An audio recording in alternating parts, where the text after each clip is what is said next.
Hello viewers, இன்றைக்கி நம்ம பார்க்க போகிற ரெசிபி என்னன்னு பார்த்தீங்கன்னா மட்டன் கைமா மிளகு கறி.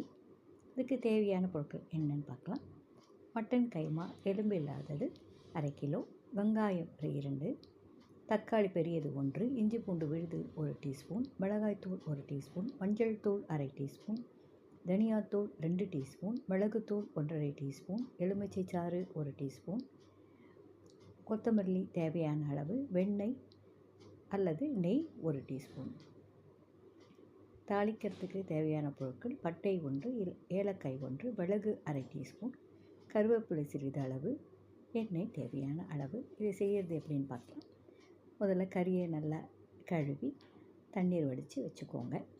குக்கரில் தேவையான அளவு எண்ணெய் விட்டு பட்டை, ஏலக்காய், மிளகு, கருவேப்பிலை போட்டு நல்லா தாளித்து பொரிஞ்சதும் பொடியாக நறுக்கி வச்சுருக்கிற வெங்காயத்தை போட்டு நல்லா வதக்குங்க. ஓரளவுக்கு வதங்கினதும் இஞ்சி பூண்டு விழுது சேர்த்து கொஞ்சம் வதக்குங்க.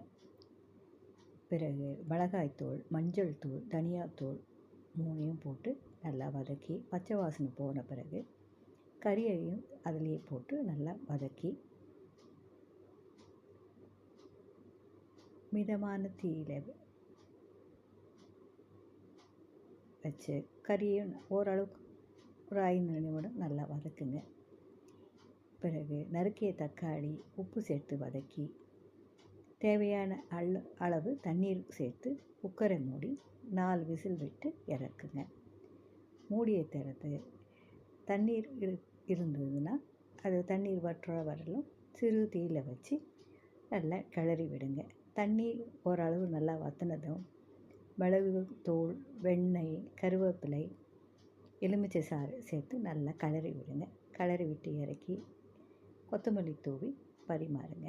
இதுவே மட்டன் கைமா மிளகு கறி செய்கிற முறையாகும். செய்து பார்த்துட்டு உங்கள் ஃபீட்பேக் எனக்கு சொல்லுங்கள். மீண்டும் ஒரு நல்ல ரெசிபியில் சந்திக்கலாம். தேங்க்யூ.